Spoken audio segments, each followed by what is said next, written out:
سلام به بچه های کانال تاروت دایموندی های عزیزم.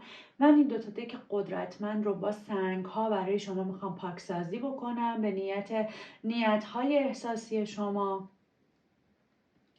خب بچه ها، امیدوارم هر کجای این دنیا که هستید حالتون خوب باشه. با یک انرژی خانی دیگه در خدمتتون هستم. بچه ها، با انرژی سنگ چشم ببر و آمیتیست میخوام براتون انرژی خانی بکنم. بین این دوتا سنگ و این دوتا کارت شما میتونید انتخاب بکنید راجع به مسائل احساسیتون و تمرکزتون رو یا روی سنگ چشم ببر بذارید یا روی سنگ آمیتیست بذارید. خب بچه ها، ای الهه تاروت، ای نور، ای روشنایی، انرژی های خودم رو همسو می کنم تا پیام الهی توسط این کارت ها و سنگ ها به من ارسال بشه. خب بچه ها، با تمرکز یکی از این سنگ ها رو انتخاب کنید. خب اول میریم با سنگ آمیتیست شروع میکنیم. با انرژی سنگ آمیتیست یکی از این سنگ ها رو خوب انتخاب کردین. الان نیت کنین، اونهایی که سنگ آمیتیست رو انتخاب کردن نیت کنن راجع به مسائل احساسیشون. بچه ها، راجع به مسائل احساسیتون نیت بکنید. بریم ببینیم برای کسایی که سنگ آمیتیست رو انتخاب کردن از لحاظ احساسی قرار هستش که چه اتفاقاتی توی این بازه زمانی به وجود بیاد. پیام مهم تاروت توسط سنگ آمیتیست به شما. پیام مهم تاروت بیننده نور توسط سنگ آمیتیست به شما دایموندی های عزیزم. خب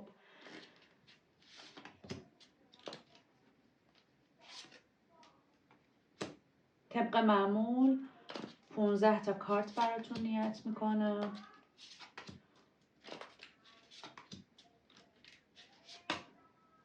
خودش پرید بیرون.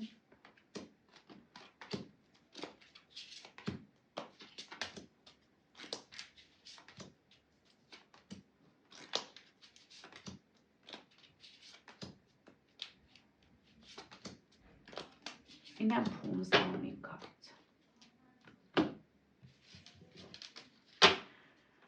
خب بچه ها، کسایی که سنگ آمیتیست رو انتخاب کردین داره برای شما دایموندی های عزیزم نشون میده که به زودی تغییر و تحولات مثبت توی رابطه احساسی براتون اتفاق میفته. در واقع به اگر بدونید چه انرژی خانی بشه امشب. بچه ها، تاروت داره به شما میگه که با انرژی سنگ آمیتیست داره به شما میگه به زودی تغییر و تحولات مثبت برای شما از لحاظ احساسی اتفاق میفته و هر چیز خوبی رو که کاشتید اون رو برداشت میکنید. عشق شما داره میگه نیاز به مراقبت داره. عشق شما نیاز به توجه داره. چه خانم هستی توی این رابطه، چه آقا هستی توی این رابطه، داره میگه لطفاً به عشقت، به دوست داشتنت، به شریک احساسیت، به طرف مقابلت بیشتر توجه کن. بهش نور بده، مثل یک انگار بذری که وقتی میکاریم بهش آب میدیم، بهش نور میدیم، باهاش صحبت میکنیم. میگه لطفاً راجع به شریک احساسیت، شخص احساسیت هم همینجوری عمل کن و داره نشون میده به زودی دیدار و صحبت و گفتگو، رد و بدل شدن هدیه برای خیلیاتون اتفاق میفته. رابطه احساسیتون به سمت روشن و مثبت کشیده میشه و انگار شما دو نفر کنار همدیگه قرار میگیرین، صحبت‌های خیلی خوبی دارید و سعی میکنید که راجع به مسائل زندگیتون با همدیگه صحبت داشته باشین و خیلی هاتون هم انگار از ناامیدی های احساسی که دارید با توجهی که از طرف مقابلتون میبینید بیرون میایین. بچه ها، داره نشون میده خیلی هاتون دارید طرف مقابلتون رو از طریق فضای مجازی چک کردن دارید. انگار خیلی هاتون از طریق فضای مجازی طرف مقابلتون رو چک میکنید یا دورادور خبرهایی رو از طرف شریک احساسیتون دارید، بهش توجه غیر مستقیم هم انگار دارید و داره نشون میده که تمام فکر و ذکرتون توی ذهنتون شریک احساسیتون هست در واقع و داره نشون میده آینده خوبی رو برای خودتون و شریک احساسیتون توی ذهنتون رقم زدین. به رویاهایی که دارید فکر میکنید راجع به مسائل احساسی، اون رویاها خیلی شیرین هستن.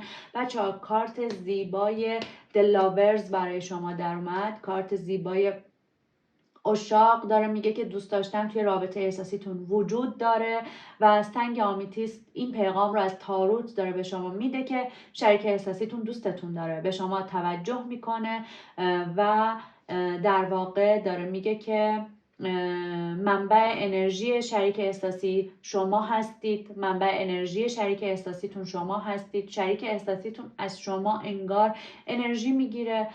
دوست داشتنی که هست دو طرفه هستش.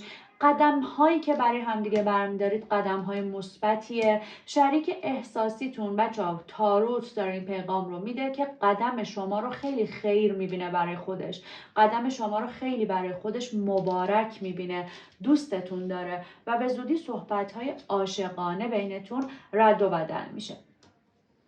بچه‌ها خیلی هاتون داره نشون میده شمشیر رو توی رابطه. گهگاهی خیلی هاتون، خب این انرژی خانی برای همه است، داره نشون میده خیلی هاتون هم از یه طرف دیگه شمشیر رو برای طرف مقابل از رو بستین، گارد گرفتین، ولی داره نشون میده علاوه بر اون براش اشک ریختن هم دارید، دلتنگی هم دارید، دوستش هم دارید و به رابطه احساسیتون دارید فکر میکنید. یه جا نشستید دارید به رابطه احساسیتون فکر میکنید. رابطه احساسیتون بچه‌ها تاروت داره میگه به سمت روشن‌تر شدن پیش میره و اگر دلسردی وجود داشته باشه، اگر ناراحتی وجود داشته باشه، شریک احساسیتون میاد و اون ناراحتی رو برطرف میکنه.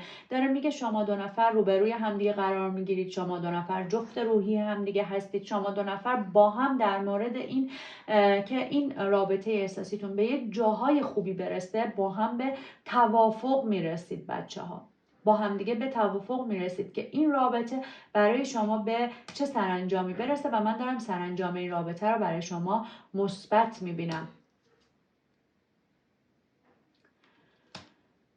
بچه داره میگه که هم شما و هم شریک احساسیتون به زودی یک جشنی رو میگیرید که مربوط به جشن خودتون میشه، مربوط به مسائل زندگی و احساسی خودتون میشه و من دارم برای شما میبینم که آمیتیست با تاروت به این پیغام رو به شما میده که خیلی هاتون ممکنه تا دو بعد زمان آینده، همطور که این کارت میگه تا دو بعد زمان آینده که انشاءالله این دو بعد بسیار بسیار دو بعده زودی هست، تکلیف رابطه احساسیتون به سمت پیوند، به سمت توافق، به سمت امضا پیش میره و دارم میبینم خیلی هاتون شادی، جشن و نامزدی رو خواهید داشت. خب این بود پیغام تاروت از انرژی سنگ آمیتیست برای شما دایموندی های عزیزم.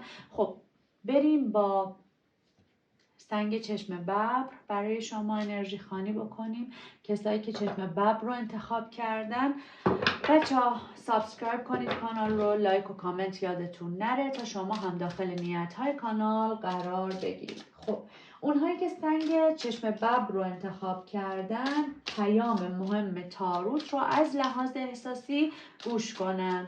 پیام مهم تاروت از لحاظ احساسی برای کسایی که سنگ چشم ببر رو انتخاب کردن. در واقع با انرژی سنگ چشم ببر بریم و انرژی خانی داشته باشیم برای دایموندی های عزیزم که از لحاظ احساسی چی براتون پیش میاد. اون دسته که چشم ببر رو انتخاب کردن. خب مثل دسته قبلی من برای شما 15 تا نیت میکنم.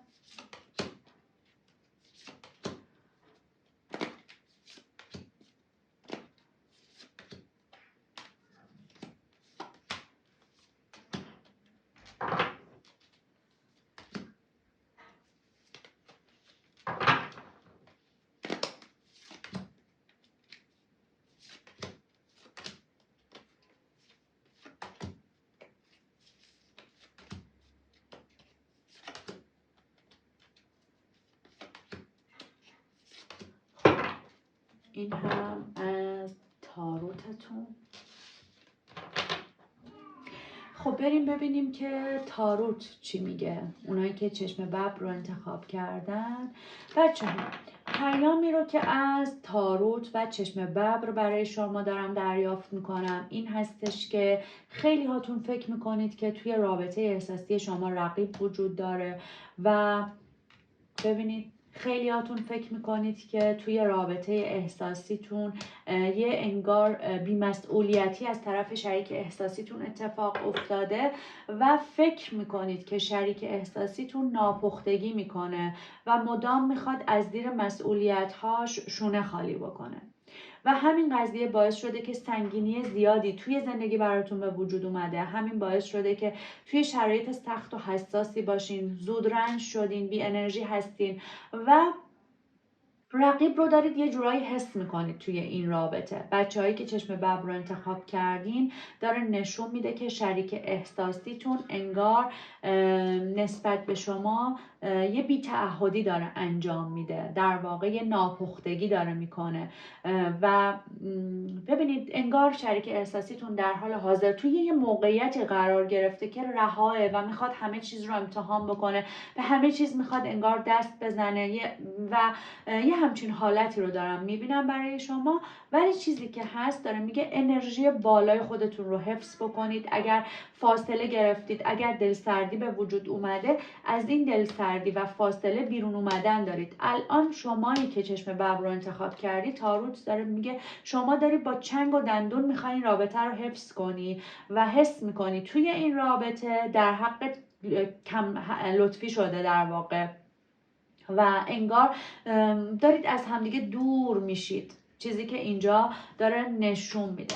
ولی میگه صبر کنید، میگه یه مقدار صبورتر باشین. این پنهونکاری که شریک احساسیتون داره تا 2 وعده دیگه برطرف میشه. شریک احساسیتون توی ذهنش داره به شما هم فکر میکنه، ولی خب میگم گفتم بهتون همون اول میخواد همه چیز رو امتحان بکنه در واقع و در واقع میخواد یه جورایی رها باشه توی این رابطه احساسی و میخواد آزادانه حرکت بکنه که این رو شما به هیچ عنوان نمیپسندی و حس میکنی که در حقت ظلم شده، در حقت بی‌انصافی شده. ولی این پنهونکاری که داره برملا میشه. اتفاقا دارم میبینم که شما اگر بهش بگی ممکنه قبول نکنه، ولی دستش برای شما رو میشه، راجع به این قضیه صحبت میکنید و این شخص میاد اعتراف میکنه و اون شخص رقیب رو کنار میذاره و داره میگه برای شما بچه‌ها گشایش به وجود میاد. همطور که گفتم صبور باشین، براتون گشایش اتفاق میفته. شریک احساسی شما اون شخص رو کنار میذاره و پیام احساسی، پیام بسیار روشنی رو از طرف شریک احساسیتون دریافت میکنید و شادی بسیار زیادی برای شما به وجود میاد. اینجا تاروت داره به شما میگه که حتی وقتی که برگرده به سمتتون، برگرده که توی رابطه با شما هست، یعنی وقتی که رقیب رو کنار بذاره و واقعا به سمت شما برگرده، ممکنه به شما پیشنهاد یک سفر 2 نفری رو بده که بخواد شما رو از اون حالت در بیاره و در واقع کمکاری که در حق شما کرده رو جبران بکنه و میخواد که به شما اون آرامش و آسایش رو هدیه بده. این بود از انرژی خوانی امشب بچه‌ها با انرژی سنگ آمیتیست و چشم ببر. امیدوارم که این انرژی خوانی رو دوست داشته باشین و شما رو توی یک ویدیوی بعدی میبینمتون. در پناه خدا باشید.